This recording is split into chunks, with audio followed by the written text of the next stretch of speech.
What up, what up, what is going on, ladies and gentlemen? It's your boy Jess. Welcome back to another Madden 25 online ranked match. And today, we have the New York Jets going up against the Tampa Bay Buccaneers. As you see from the title, my opponent happens to be in the top 10.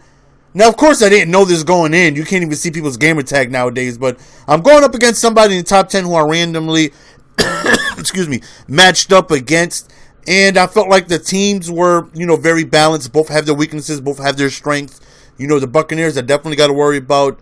Doug Martin, Vincent Jackson is a monster. Got to try and keep tabs on him at all times. And defensively, they got Revis, Silent. They got some ballers. Their safeties hit hard as hell. Hopefully, we can go on ahead and have success. So, we finally got the right playbook. We're running pistol and, trying to have success running the ball. But this guy was very smart when it comes to matching, as he, sent a little bit of faggy, just a little bit. And I was just 1 yard shy of the first down. And, of course, Sim City, fourth down swag. We go on ahead and punt the ball on 4th and 1. He was very smart with adjusting to your offensive play set. Like, he would just basically look, he breaks the tackle. This guy running scheme was very tough. He likes to run up the gaps, and okay, nice little celebration there. And he definitely had a very good running scheme. He would adjust to the personnel on the field accordingly. Like every time I came out in, pistol, 2 running backs, 1 tight end, 2 receivers, he would come out in a 4-6, and I did a very good job stopping the run. I'll come out in 3 receivers, 4 receivers. He'll come out in a dime. He just did a very, very good job of adjusting to the personnel. 3rd and 11. Look at the block shed. He only sent 2, but somehow McCoy just comes in like nobody's blocking him. 4th and 17. We're forced to punt again. 2 offensive possessions. 2 possessions not even being able to pass midfield. So it's not looking good, and right there, good pass by him. I'm expecting run since he did very well running the first drive.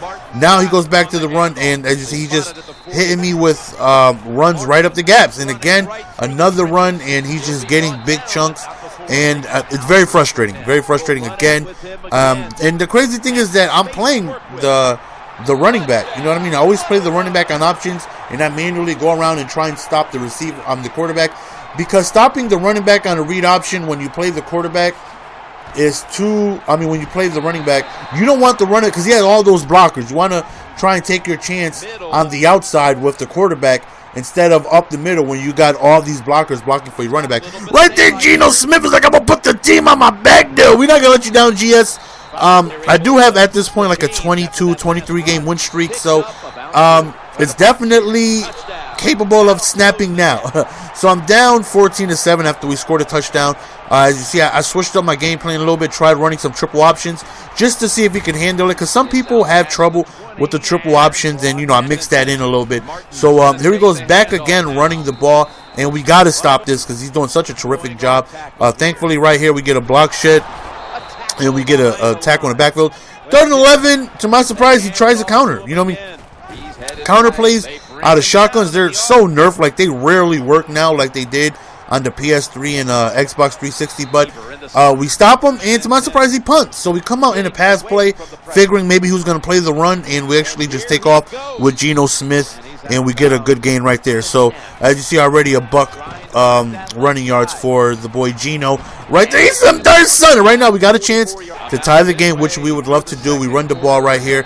Don't get anything on the car. We need this first down. 3rd and 2 right here. We drop back. We're looking a little bit more faggy. We hit him with the skinny right over the middle. He wasn't in extreme faggy, but he was in baby junior faggy. There's a big difference between all-out faggy and junior faggy. He'll run junior faggy. He'll run 2 guys and a spy, or he'll run 1 guy with the contain and a spy. And that was obviously in passing situations. Like I said, he does a very good job of adjusting to your personnel on the field. So he does get ball at halftime. So even though I'm on a 14-0 run, he could possibly do the same.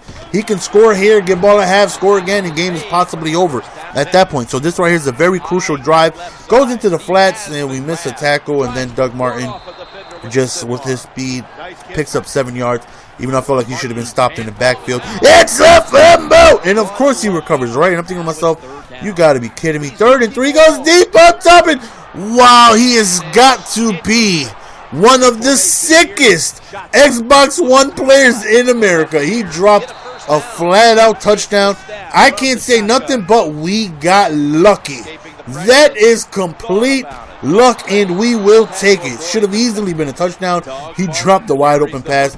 He goes back to the counter, and like I said, shotgun counters don't really work that well. 3rd and 10 right here. Tries a screenplay, but we get to him just before he gets the ball off. So 4th and 10, he tried a deep field goal, and he ends up coming up short. So next possession, I fast forward 1 play, 2nd down and 5 right here. I make a mistake and throw an interception. And I'm thinking to myself, oh man, such a stupid play. But he doesn't have any timeouts. All I got to do is be careful. Don't let a touchdown happen. And I'm thinking to myself, you know what? 3-man deep, back everybody up. I'm like, I'm going to watch the screen. You never know. So I'm paying attention to Dougie. I'm looking. We roll over. It's a screen! Don't test the user! He is so disrespectful. Somebody, please give that gentleman a link to my channel. Do not throw the ball my way. What an absolute beautiful screen snag for a TD to end the half. And oh yeah, Bucko, we know how to celebrate too. You didn't like that, huh? Well, I didn't like when you celebrated first. So here we go, up 21-14. And I'm thinking to myself, we got lucky. We got lucky because he dropped the touchdown. He called the screenplay, which we took for a snag. And we're up 7. And this shouldn't even be the case, but I'll take it. I would take Madden and EA helping your boy out. And it's a fumble! This one we end up recovering. And 2 fumbles. We are laying the lumber, though. So here we go, 1st and 10. We, doing some read options, trying to get the run going. He's doing a very good job of, shutting that down. Back to Geno Smith, and we hit the outside and hit the block side, and he could go. Style on him one time, though, son. Style on him one time. So now we are up 28-14. Things have just gone downhill for him. Snap of a finger, blinking of an eye. He just completely had a meltdown out of nowhere. Fumbling, interception on the screen to end the half, and we are now up 14. We went up 28 unanswered points. We were down 14-0 at one point, and to score 28 straight points, I'm feeling like, all right, this should be our game. We got to play smart. Obviously, I can tell when I'm playing the game, my opponent has skill. He knows what he's doing. He's doing a terrific job of adjusting, and I would say that right there is his biggest asset to the game of Madden. He is phenomenal at adjusting. You know what I mean? Very tough to get him with the same play twice. He remembers and he adjusts, and he did a terrific job all game long of adjusting to everything that I did. So here we go, 2nd and 2 right here. We hit him with the bubble. And I'm thinking to myself, I got to create more lanes for the run. Let's go back. Let's try another screenplay. Let's try the wide receiver screen on the left side. And look at my boy Santonio Holmes taking it for a good gain.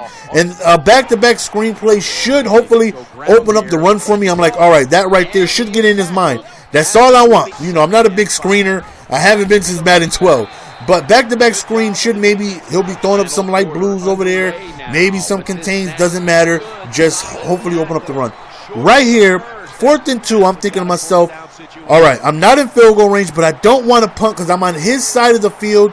We're like, you know what? We're going to take a chance. We're going to go for it. This is the first time since I've been doing SimCity that I'm going to take a chance and go for it. I feel like this right here is a situation where a coach might want to go it all. Chips all in. We're going for the victory. We're going to take a shot. Too far for a field goal. Too good of a field position to give up. So I'm going to try and sneak in a run, see if it works. My first time taking a chance in a situation like this. And we hit the outside and we get the first down and we end up coming through.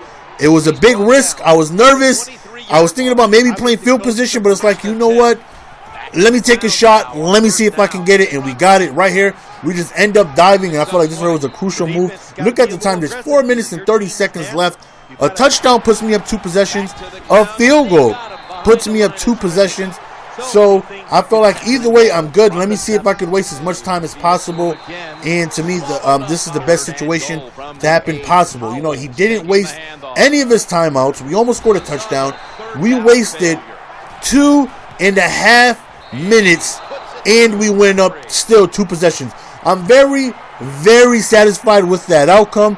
We wasted almost more than half of what the time was left remaining, and we end up still going up 2 possessions. So now he needs to score twice. He has all of his timeouts, so if he scores here, he still has an opportunity to make something happen. But he throws it right into coverage, and my boy Milner's like, give it to me, baby, no for you. And that right there was huge, and he ends up sending a concede, and we end up taking our victory, and we end up winning the game. And first thing I noticed, I'm like, damn, 13 points? How high was this guy ranked? Because I'm somewhere in the top 50. And I take a look. We're scrolling down. And we look. And he's actually number 7 overall, J.R. Day. And that was our last opponent. And we end up coming away with the victory. Somebody in the top 10. Punting on 4th and 1, folks.